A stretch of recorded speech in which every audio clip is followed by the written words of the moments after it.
அந்த பாராட்டை அவர்களுக்கு சொல்லியே ஆக வேண்டும். மற்றபடி இது ஒரு தலைவனை பற்றிய, ஒரு தனி மனிதனை பற்றிய ஒரு புத்தகமாக மட்டுமே அமையவில்லை என்பதுதான் இதன் சிறப்பு. எமர்ஜென்சி என்ற சுருக்கு கயிறு நாடு தழுவிய சுருக்கு கயிறாக இறுகிக் கொண்டிருந்த பொழுது எழுந்த முக்கிய திராவிட குரல்களில் இதுவும் ஒன்று. இந்த குரலை மேம்படுத்தி சொல்ல வேண்டிய கடமை தமிழருக்கு இருக்கிறது.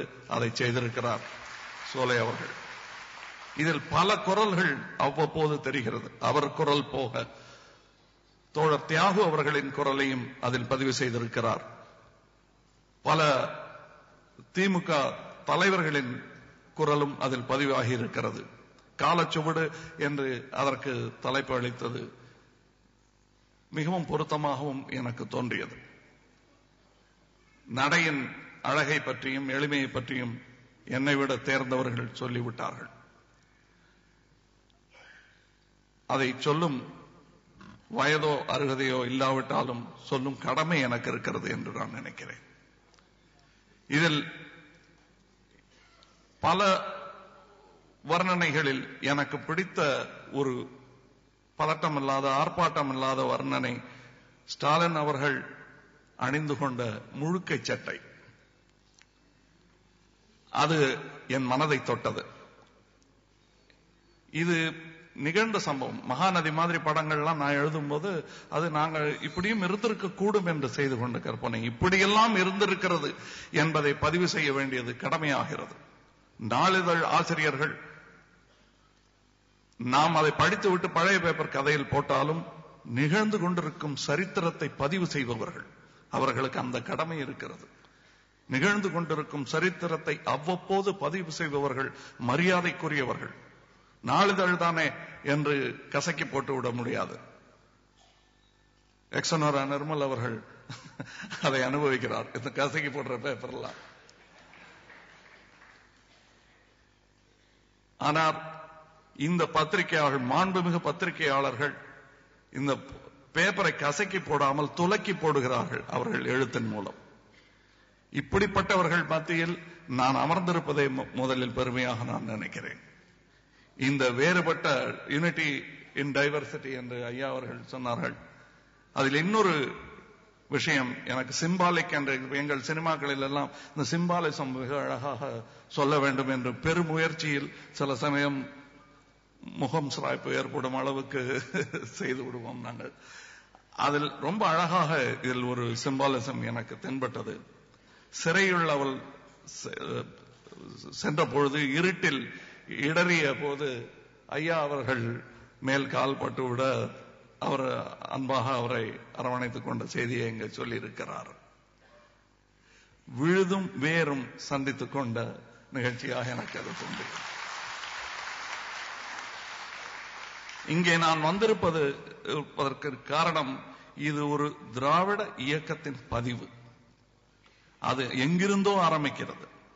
அதன் பதிவைத்தான் பேசிய அனைவருமே குறிப்பிட்டார்கள். இங்கே அதற்கான அடையாளங்களாக நாங்கள் இங்கே அமர்ந்திருக்கிறோம்.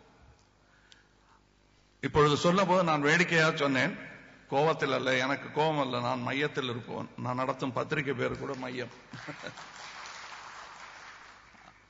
ராம் அவர்கள் சொன்னார்கள், பெரியார் அவர்களை பற்றிய ஒரு முழு கம்ப்ளீட் ஒர்க் ஒன்று ஆங்கிலத்தில் வர வேண்டும் என்று சொன்னார்கள். அதை வழிமொழியும் பெருமை எனக்கு இருக்கிறது என்று நான் நினைத்துக் கொள்கிறேன். கண்டிப்பாக அது வர வேண்டும். அது அவருடைய வெற்றி எங்கே வந்து தெரிகிறது, எங்கே ஜொலிக்கிறது பாருங்கள் என்று நான் என்னையும் சேர்த்துத்தான் சொல்லிக் கொண்டேன். ஐயா அவர்களிடத்தில் சொன்னேன், மவுண்ட் ரோடு மகாவிஷ்ணு வாயாலே அதை சொல்ல வைத்து விட்டார் பாருங்கள் என்று.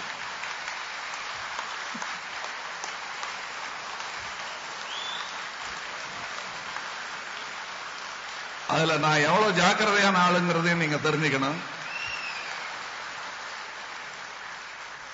மகாவிஷ்ணு அனுமதி வாங்கிட்டு தான் அதை நான் சொல்றேன்.